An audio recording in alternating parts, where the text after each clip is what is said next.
तो हेलो दोस्तों, आप लोग कैसे हैं। उम्मीद है कि आप लोग अच्छे होंगे। आज हम लोग मुगल वंश के सातवां शासक बहादुर शाह और जहांदार शाह और जितने भी छोटे शासक हैं उनकी संपूर्ण जानकारी प्राप्त करेंगे। इससे पिछले वीडियो में हम लोग मुगल वंश के 6 शासक के बारे में संपूर्ण जानकारी प्राप्त कर चुके हैं। अगर आप लोग उस वीडियो को नहीं देखे हैं तो आप जाकर देख सकते हैं। डिस्क्रिप्शन बॉक्स में प्ले लिस्ट दोनों में दिया हुआ है। तो आइए हम लोग इस वीडियो में मुगल वंश के जितने भी छोटे शासक हैं उनकी संपूर्ण जानकारी प्राप्त करेंगे।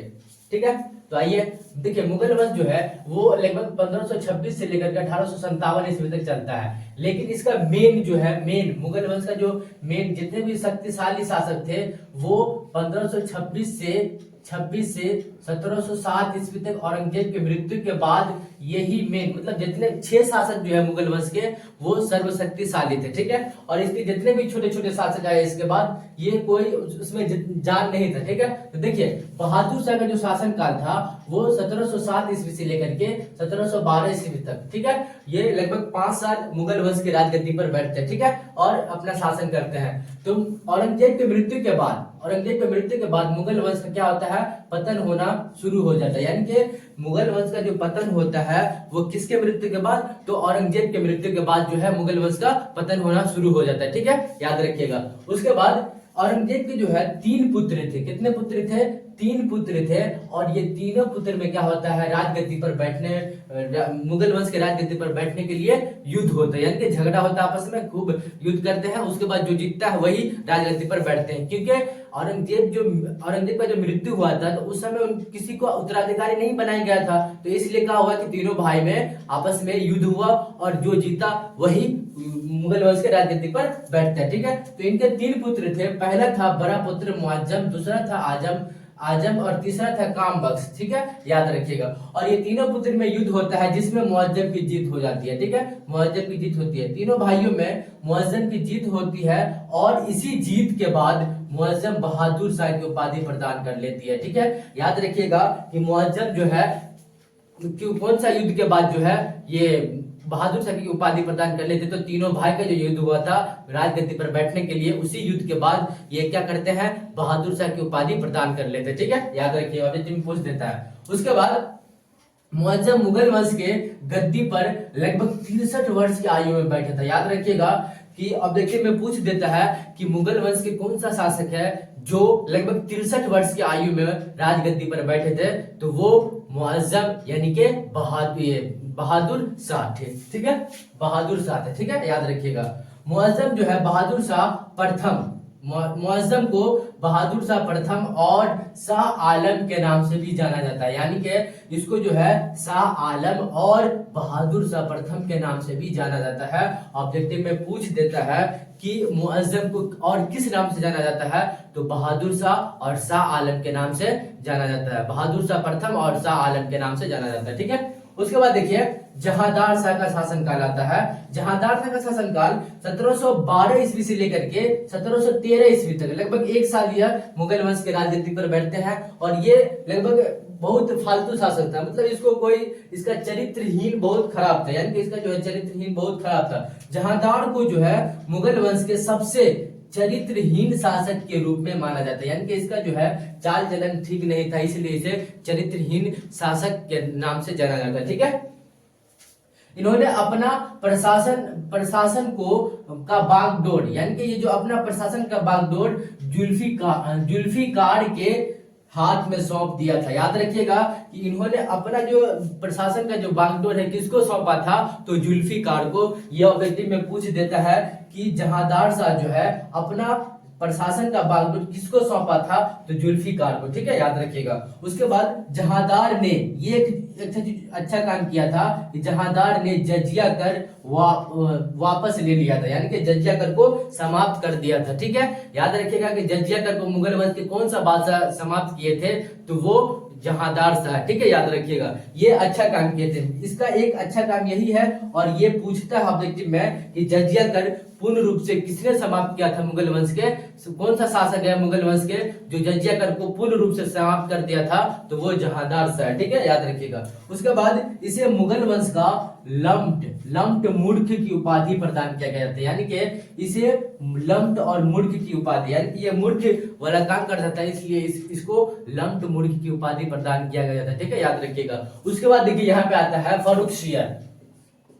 फर्रुखसियर जो है 1713 ईस्वी से लेकर के 1719 ईस्वी तक शासन करता है मुगल वंश पर, ठीक है। इनके शासन काल में हुसैन अली खां, याद रखिएगा, हुसैन अली खां, मीर बख्शी तथा अब्दुल्ला खां को वजीर का पद प्रदान किया गया था, यानी कि इनके शासन काल में ही हुसैन अली खां को क्या चीज, मीर बख्शी तथा अब्दुल्ला खां को वजीर का पद प्रदान किया गया था। किसको, तो हुसैन अली, मीर बख्शी और अब्दुल्ला खां को वजीर का पद प्रदान किया गया था, याद रखिएगा, ठीक है। सैयद बंधु अब्दुल्ला एवं हुसैन अली को किंग मेकर भी कहा जाता है, याद रखिएगा कि किसे किंग मेकर के नाम से जाना जाता है, तो सैयद बंधु अब्दुल्ला और हुसैन अली को क्या कहा जाता है, किंग मेकर भी कहा जाता है। अब देखिए मैं कई बार पूछा है कि हुसैन किसे किंग मेकर के नाम से जाना जाता है, तो हुसैन अली और अब्दुल्ला को किंग मेकर के नाम से भी जाना जाता है, ठीक है, याद रखिएगा। उसके बाद देखिए सैयद हुसैन अली जो थे वो पटना का उप गवर्नर था, कहाँ का, तो पटना का उप गवर्नर था, वो कौन, तो हुसैन अली, ठीक है, सैयद हुसैन अली, ठीक है, याद रखिएगा। उसके बाद आता है मोहम्मद शाह रंगीला, ये भी बहुत फेमस थे, मोहम्मद शाह रंगीला के नाम से फेमस थे। सैयद बंधुओं ने जहान शाह के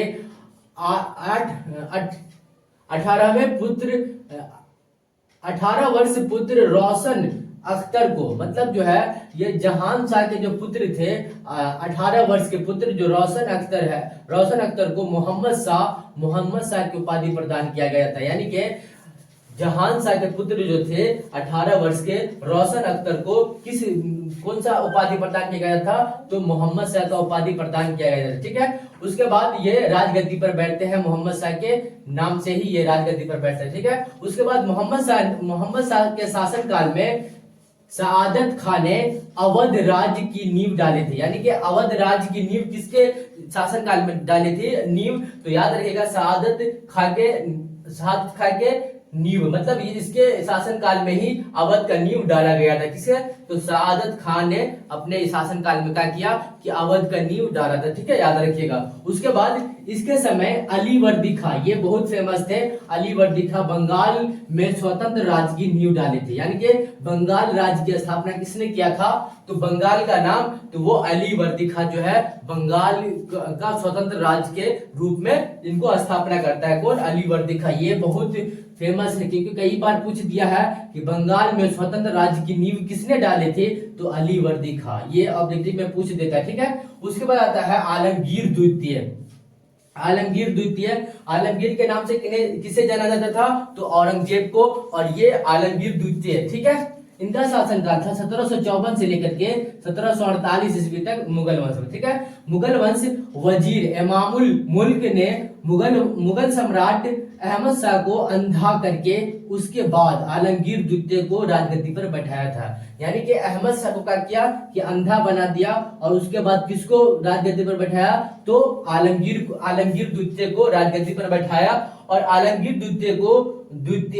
द्वितीय जहांदार शाह का पुत्र था, ये वही जहांदार शाह है, देखिए यहाँ पे अभी हम लोग पढ़े ना जहांदार शाह, वही जहांदार शाह है। आलमगीर द्वितीय किसका पुत्र है, तो जहांदार शाह का पुत्र है, ठीक है, याद रखिएगा। उसके बाद आता है शाह आलम द्वितीय,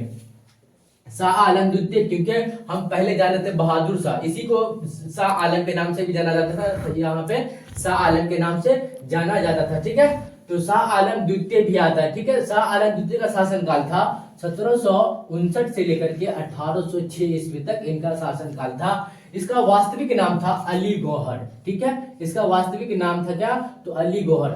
ऑब्जेक्टिव में प्रश्न बनता है कि शाह आलम का वास्तविक नाम क्या था, तो अली गौहर, ठीक है, याद रखिएगा। यह शासक बनने के बाद, ये जो शासक बने थे तो 12 वर्ष तक ये दिल्ली नहीं गए थे, यानी कि दिल्ली नहीं गया। याद रखिएगा कि मुगल वंश के कौन सा शासक है जो शासक बनने के बाद 12 वर्ष तक दिल्ली नहीं गया था, तो वो शाह आलम द्वितीय, ठीक है, याद रखिएगा। उसके बाद इसने 1764 ईस्वी में बंगाल के मीर कासिम और अवध के शुजाउद्दौला के साथ मिलकर अंग्रेज के विरुद्ध बक्सर का युद्ध किया था। याद है कि नहीं, बक्सर का युद्ध कब हुआ था? तो 1764 ईस्वी में। किसके नेतृत्व में? तो बंगाल के मीर कासिम और शुजाउद्दौला के नेतृत्व में। और इन्होंने क्या किया कि इसका मतलब ये बक्सर के युद्ध में अंग्रेज के विरुद्ध ये भी युद्ध लड़ा था, ठीक है, याद रखिएगा, शाह आलम द्वितीय। ये ऑब्जेक्टिव में प्रश्न बनता है कि मुगल वंश के कौन सा बादशाह थे जो बक्सर के युद्ध में अंग्रेजों से युद्ध लड़े थे? तो वो शाह आलम द्वितीय, ठीक है, याद रखिएगा। उसके बाद आता है अकबर द्वितीय, क्योंकि अकबर प्रथम था। अकबर जो बहुत महान शासक था मुगल वंश के, और सबसे ज्यादा शासन करने वाला शासक था अकबर, ठीक है। उसके बाद अकबर द्वितीय आता है, वो लगभग 1806 से लेकर के 1837 ईस्वी तक इनका शासन काल था। अकबर द्वितीय ने अपने पेंशन के सिलसिले में राम मोहन राय को राजा की उपाधि प्रदान किया गया था, और इसको क्या किया कि इंग्लैंड भेज दिए थे। यानी कि अपने पेंशन के सिलसिले में इनको जो है क्या किए कि इंग्लैंड भेज दिए थे, ठीक है, याद रखिएगा। तो अकबर द्वितीय ने अपने पेंशन के सिलसिले में किसको? तो राजा राम मोहन राय को किसकी उपाधि दी? तो राजा की उपाधि दी। याद रखिएगा कि राजा राम मोहन राय को राजा की उपाधि किसने दिया था? तो वो अकबर द्वितीय है। और इसी के सिलसिले में क्या किया कि इनको इंग्लैंड भेजे थे अपने पेंशन के सिलसिले में, ठीक है। उसके बाद आता है बहादुर शाह जफर। ये बहादुर शाह जफर जो है ये 1857 की क्रांति में भाग लेते हैं, और इसी क्रांति में इनका जो ये 1857 क्रांति में लगभग इसका उम्र लगभग 83 साल के आसपास रहता है, यानी कि बहुत उम्र दराज शासक थे। बहादुर शाह जफर जो है वो 1837 ईस्वी से लेकर के 1857 ईस्वी तक इनका शासन काल था। इन्होंने 1857 ईस्वी के विद्रोह में भाग लिया था। याद रखिएगा कि मुगल वंश के कौन सा बादशाह है जो 1857 के विद्रोह में भाग लिया था?